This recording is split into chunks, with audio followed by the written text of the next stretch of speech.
Hello guys, welcome to Mittal law lectures. जैसे कि हमारा सब्जेक्ट चल रहा था legal and constitutional history of India, और इस सब्जेक्ट में आज हम मोस्ट इम्पोर्टेंट क्वेश्चन करेंगे जो कि एग्जाम के पॉइंट ऑफ व्यू से हर बार आता ही आता है। हाई कोर्ट या सुप्रीम कोर्ट दोनों में से एक क्वेश्चन मोस्टली आ ही जाता है। सो हमारा क्वेश्चन है, discuss the powers and jurisdictions of high courts established under the Indian high court act 1861। तो जो पावर्स और जुरिस्डिक्शन क्या है इंडियन हाई कोर्ट एक्ट के अंदर जो हाई कोर्ट्स एस्टेब्लिश की गई हैं उनकी, उसके बारे में डिस्कस करेंगे इस क्वेश्चन में। The Indian High Courts Act 1861 plays an important role in the legal history of India. तो जो इंडियन हाई कोर्ट्स एक्ट 1861 है, इसने काफी इंपॉर्टेंट रोल प्ले किया है लीगल हिस्ट्री जो है इंडिया की उसमें। High Courts were established at Calcutta, in Calcutta, Bombay, Madras and Agra by this act. तो जो हाई कोर्ट्स एस्टेब्लिश की गई थी वो कलकत्ता में, बॉम्बे में, मद्रास में और आगरा में एस्टेब्लिश की गई थी इस एक्ट के तहत। The High court of Agra was later on in the year 1875 shifted in Allahabad. तो जो आगरा की हाई कोर्ट जो बनाई गई थी इस एक्ट के द्वारा, उसको मतलब कुछ टाइम बाद 1875 ईस्वी में उसको शिफ्ट कर दिया गया इलाहाबाद में। Prior to the passing of the Indian High Courts Act 1861, there existed dual system of courts in India, namely the Crown's Court and Company's Court। तो इसमें यह बताया गया है कि इंडियन हाई कोर्ट्स एक्ट 1861 के पास करने से पहले की क्या कंडीशन थी कि यहाँ पे ड्यूल सिस्टम कोर्ट्स का चलता था इंडिया में। द क्राउन्स कोर्ट चलती थी यहाँ पे और कंपनीज की कोर्ट्स चलती थी। The supreme courts established in the presidency towns of Calcutta, Madras and Bombay were the courts of British Crown, while the adalats established in the Mofussil areas were the courts of East India Company। तो यहाँ पे ये बताया गया है कि supreme courts को establish किया गया था प्रेसिडेंसी टाउन्स में। प्रेसिडेंसी टाउन्स कौन कौन से हैं? कलकत्ता, मद्रास एंड बॉम्बे। तो सुप्रीम कोर्ट एस्टेब्लिश की गई थी इन तीनों में, जो कि ब्रिटिश क्राउन के द्वारा एस्टेब्लिश किया गया था उनको। बट अगर हम बात करते हैं कि जो ईस्ट इंडिया कंपनी है उनकी तरफ से अदालत को एस्टेब्लिश किया गया था मुफस्सिल एरियाज में। These courts had two different sets of organizations, jurisdiction and powers। तो जो ये कोर्ट्स हैं इनके मतलब ऑर्गेनाइजेशन, जुरिस्डिक्शन और पावर्स अलग अलग हैं। This dual legal arrangement was the reason of many problems created for the Indians। तो जो ये dual legal arrangement, dual legal system था, ये एक बहुत इंपॉर्टेंट रीजन था जिसकी वजह से इंडियंस को काफी प्रॉब्लम्स क्रिएट हो रही थी इंडियंस के मतलब कामों में। To remove these problems and abolish dual legal arrangement, the Indian High Courts act was passed in 1861। तो जो ये प्रॉब्लम्स हैं इनको रिमूव करने के लिए, ड्यूल लीगल अरेंजमेंट या ड्यूल लीगल सिस्टम को अबॉलिश करने के लिए, खत्म करने के लिए इंडियन हाई कोर्ट्स एक्ट 1861 में पास किया गया। The main object of this act was to establish a new or legal arrangement by amalgamating the Diwani Adalat and the Supreme Court, which may have the facilities, jurisdiction and status of both of the courts। तो यहाँ पे ये बताया गया है कि इसका main objective क्या था इस एक्ट का। इस एक्ट का मेन ऑब्जेक्टिव यही था कि एक नया लीगल सिस्टम को बनाया जाए, अमेलगमेट किया जाए दीवानी अदालत को, सुप्रीम कोर्ट को, और वहां पे फैसिलिटीज वगैरह, जुरिस्डिक्शन वगैरह और स्टेटस वगैरह बोथ कोर्ट्स के बताए जाए। It was also classified in the report of second law commission that by merging the Supreme Court and Sadar Adalats of Presidency towns together, a newly created court should have its shape, jurisdiction and status in such a way that having practicability of Sadar Adalats and the modernisation of the supreme Court.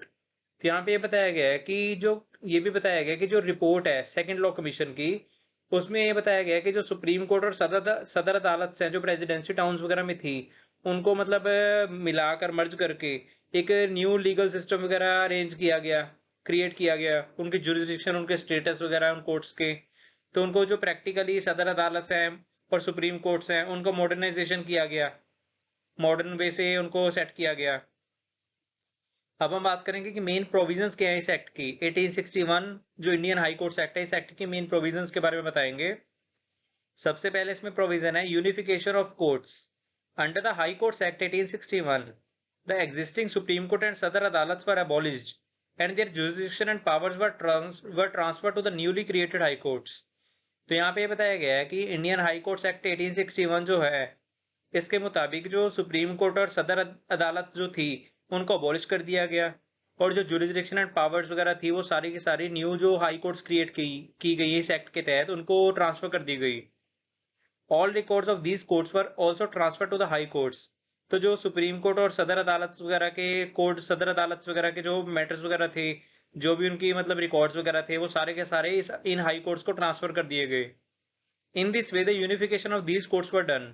तो इस वे से इनका मतलब unification किया गया। Second इसमें provision है constitution of high Courts. Constitution of the high Courts was made in Calcutta, Bombay, Madras and Agra by this act. तो इस एक्ट के तहत जो हाई कोर्ट्स हैं उनको एस्टेब्लिश किया गया कलकत्ता में, बॉम्बे में, मद्रास में और आगरा में। Each High Court was to consist of a chief justice and not more than 15 puisne जजेस। यहाँ पे ये बताया गया है कि हर हाई कोर्ट की जो होगी वो कंसिस्ट होगी, वहां पे एक चीफ जस्टिस होगा और 15 से ज्यादा पूछने जजेस नहीं होने चाहिए। मतलब मैक्सिमम 15 पूछने जजेस होने चाहिए, इससे ज्यादा नहीं हो सकते। अब हम बात करेंगे पूछने जजेस कौन से होते हैं। जो जूनियर जजेस होते हैं उनको पूछने जजेस बोला जाता है। The justice of a high court में be appointed having following qualifications. तो जो जस्टिस वगैरह मतलब जो जिनको जज वगैरह अपॉइंट किया जाएगा उनके लिए फॉलोइंग क्वालिफिकेशंस वगैरह होनी जरूरी है। जो चीफ जस्टिस के लिए, he should be a barrister और an advocate of Great Britain of not less than 5 years standing. तो यहाँ पे ये बताया गया है कि पहली बात तो वो बैरिस्टर होने चाहिए या वो एडवोकेट होने चाहिए जिनकी मतलब 5 साल से कम की प्रैक्टिस नहीं होनी चाहिए ग्रेट ब्रिटेन में। A member of company civil service for not less than 10 years। तो वो कंपनी की जो सिविल सर्विस है वहां के मेंबर होने चाहिए कम से कम 10 सालों के लिए, उनको एक्सपीरियंस होना चाहिए। And including the experience of 3 years as a district जज। और साथ के साथ उनको 3 सालों का डिस्ट्रिक्ट जज का भी एक्सपीरियंस होना चाहिए। A person who has practised as pleaders in the Sadar Adalat और the supreme court for at least 10 years। तो ऐसा पर्सन जिसकी मतलब practice as a pleader, as advocate Sadar Adalat में हुई हो या सुप्रीम कोर्ट में उसने प्रैक्टिस वगैरह कर रहा हो, कम से कम 10 सालों की उसकी प्रैक्टिस होनी चाहिए। A person who had held judicial office not inferior to that of principal Sadr Amin or a judge of a small cause court for not less than a 5 years। तो यहाँ पे ये बताया गया कि एक ऐसा पर्सन जिसने जुडिशियल ऑफिस को होल्ड किया हो कम से कम मतलब नॉट इंफीरियर, मतलब जो प्रिंसिपल सदर अमीन है या स्मॉल कोज कोर्ट है उसका जज होना चाहिए कम से कम 5 सालों के लिए। थर्ड इसकी प्रोविजन इस एक्ट की, other provisions following provisions were made in this act. The High Court was to have original and appellate jurisdiction over civil, criminal, admiralty, testamentary, intestate and matrimonial cases। तो जो high court है उसकी original और appellate jurisdiction थी उनके पास कि वो civil cases के लिए, क्रिमिनल केसेस के लिए, एडमिरल्टी केसेस के लिए, testamentary, intestate and matrimonial cases के लिए उनके पास ओरिजिनल और एपिलेट जुरिस्डिक्शन थी हाई कोर्ट के पास।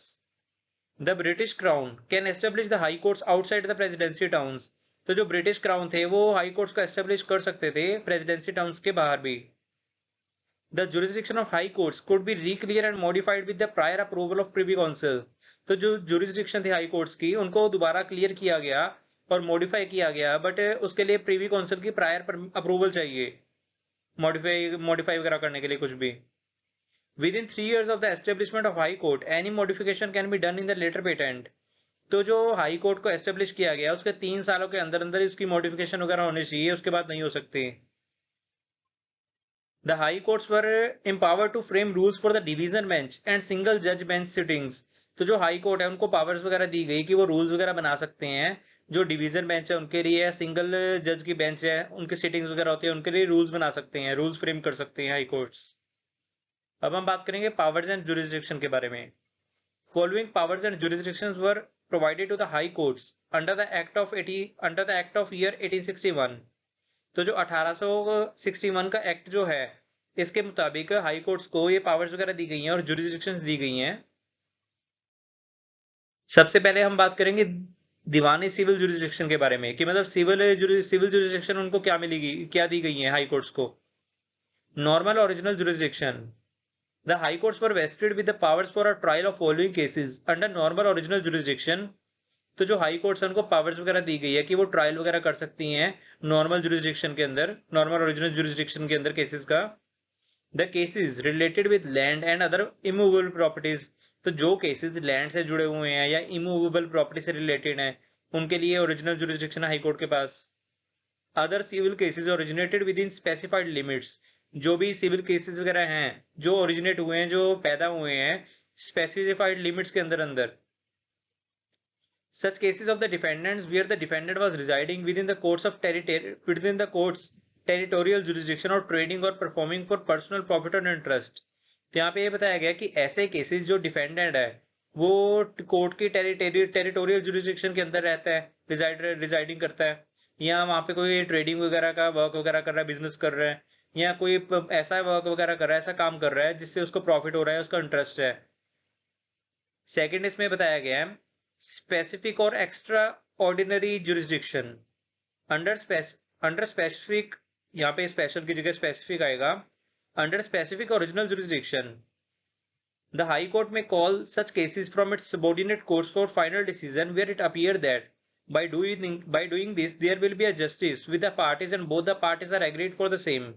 तो यहाँ पे ये बताया गया कि स्पेशल जुरिस्डिक्शन जो है, स्पेशल ओरिजिनल जुरिस्डिक्शन, उसमें हाई कोर्ट जो है वो सबॉर्डिनेट कोर्ट से वो केसेस को मंगवा लेती है फाइनल डिसीजन देने के लिए, जहां पे हाई कोर्ट को ये लगता है कि हाँ कि अगर वो केसेस वगैरह मंगवा लेगी उससे पार्टीज को जस्टिस मिलेगा और दोनों पार्टीज उसके लिए एग्रीड होनी चाहिए, दोनों पार्टीज के कंसेंट होने चाहिए, तो ही हाई कोर्ट मंगवा सकती है केसेस सबॉर्डिनेट कोर्ट से। Appellate jurisdiction. Under appellate jurisdiction the High court were empowered for hearing appeals in the following matters. तो जो हाई कोर्ट है उनके पास एपीलेट जो जुरिस्डिक्शन है वो उनके पास इन मैटर्स पे एपीलेट जुरिस्डिक्शन के लिए फैसला वगैरह सुना सकती हैं high courts. N appeal for the decision of its subordinate courts. जो तो सबॉर्डिनेट कोर्ट से अपील वगैरह आती है हाई कोर्ट्स में, उनके लिए वो एपीलेट जुरिस्डिक्शन उनके पास होती है हाई कोर्ट के पास। An appeal for the decision of division bench. जो डिवीजन बेंच ने कोई डिसीजन वगैरह दिया है उसके अगेंस्ट, उनके डिसीजन के अगेंस्ट अपील की जा सकती है हाई कोर्ट्स में। N appeal for the decision not arrived out by the majority of votes. तो जहां पे वोट्स की मेजोरिटी नहीं है और डिसीजन दे दिया गया है उस डिसीजन के अगेंस्ट हाई कोर्ट में अपील लगाई जा सकती है। N appeal for the decision made on the basis of arrangements, customs and traditions. तो जो भी ऐसे केसेस हैं जिनका डिसीजन दिया गया है कस्टम्स और ट्रेडिशंस के अकॉर्डिंग, उनके मतलब उनके अगेंस्ट, उन डिसीजंस के अगेंस्ट अपील लगाई जा सकती है हाई कोर्ट में। अब हम बात करेंगे फोर्थ जुरिस्डिक्शन की, jurisdiction for trial of the cases of minor and insane persons. The High Courts was empowered to try and determine such cases of minor and insane persons which were being finalized by the Supreme Court in the past. यहाँ पे ये बताया गया है कि high courts को ये भी पावर दी गई है कि वो जो इंसेन पर्सनस है, माइनर पर्सनस हैं, उनके केसेस का ट्रायल चला सकते हैं, determine such cases of minor and insane persons, जो कि पहले फाइनलाइज किए जाते थे सुप्रीम कोर्ट की तरफ से पास्ट टाइम में। जब पहले सुप्रीम कोर्ट थी उसके बाद हाई कोर्ट बनी है ना, इस वजह से। फिफ्थ इसमें जुरिस्डिक्शन है jurisdiction of trial of the cases related with insolvency. तो हाई कोर्ट्स के पास ये भी पावर्स दी गई थी हाई कोर्ट्स को कि वो जो इंसॉल्वेंसी के रिलेटेड केसेस हैं उनके डिसीजन वगैरह, उनका ट्रायल वगैरह चलाकर उनके डिसीजन दे सकती है। अब हम बात करेंगे, पहले हमने बात करी थी सिविल जुरिस्डिक्शन की, अब हम बात करेंगे क्रिमिनल जुरिस्डिक्शन की कि हाई कोर्ट के पास क्रिमिनल जुरिस्डिक्शन कौन कौन सी है।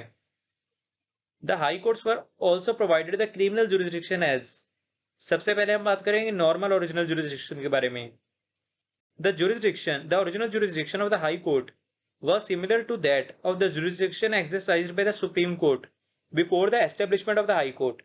तो यहाँ पे ये बताया गया है कि जो ओरिजिनल जुरिस्डिक्शन है हाई कोर्ट की वो सिमिलर है जो कि जुरिस्डिक्शन पहले सुप्रीम कोर्ट के पास थी हाई कोर्ट के एस्टेब्लिश होने से पहले, वही same original jurisdiction high Court को दी गई है।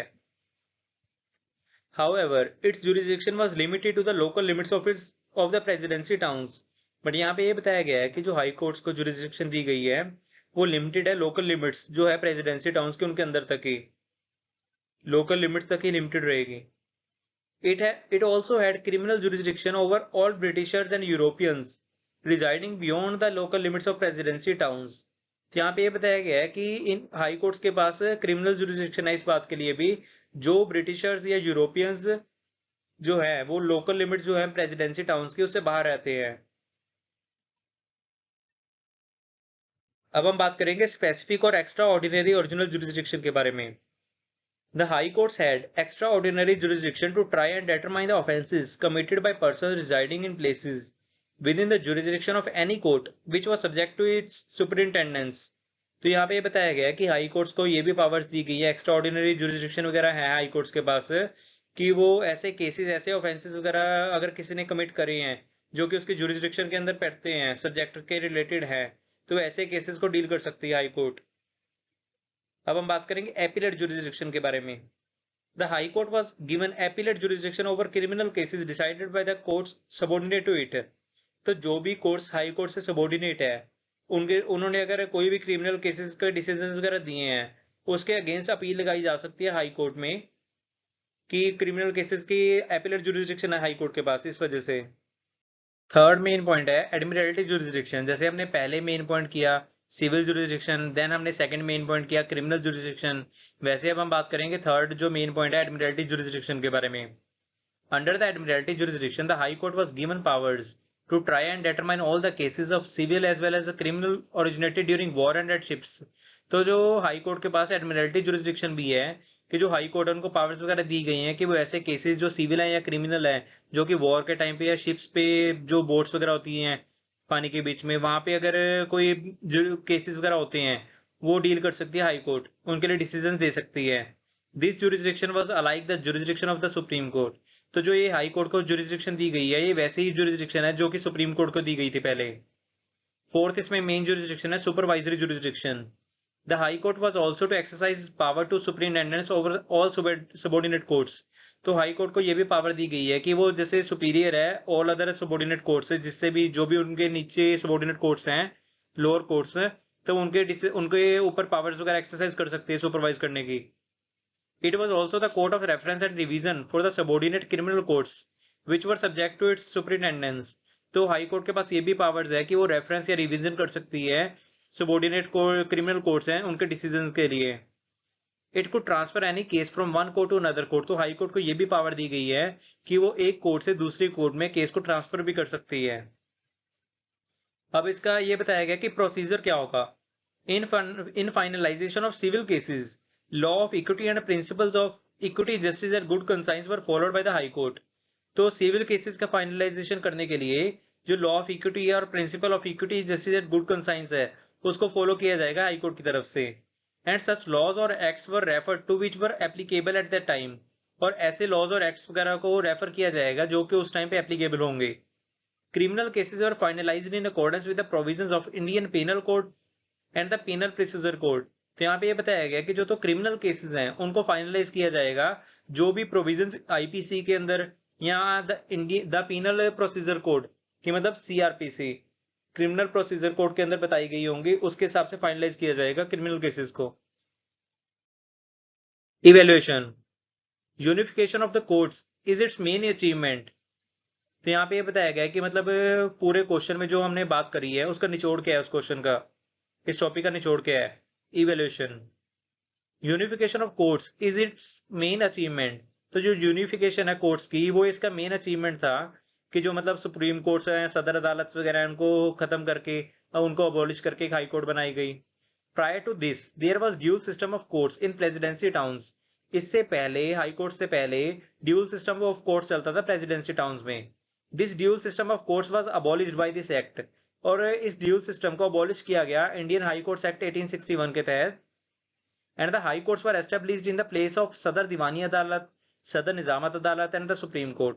तो यहाँ पे ये बताया गया है कि हाई कोर्ट्स को एस्टेब्लिश किया गया सदर दीवानी अदालत, सदर निजामत अदालत और सुप्रीम कोर्ट की मतलब प्लेस पे, सुप्रीम कोर्ट की जगह पे। Accordingly an uniformity was maintain in the judicial administration. तो यहाँ पे ये बताया गया है कि हाँ, जैसे जुडिशियल एडमिनिस्ट्रेशन जो है, जुडिशियल सिस्टम है, उसमें ऐसी यूनिफॉर्मिटी मेंटेन रहनी चाहिए। And gave a further step to the Indian law and its administration. और ये एक फर्दर स्टेप है इंडियन लॉ के लिए और उसके एडमिनिस्ट्रेशन के लिए। Okay guys, thank you for watching my video. बाकी इस क्वेश्चन को जरूर करके जाना एग्जाम के पॉइंट ऑफ व्यू से।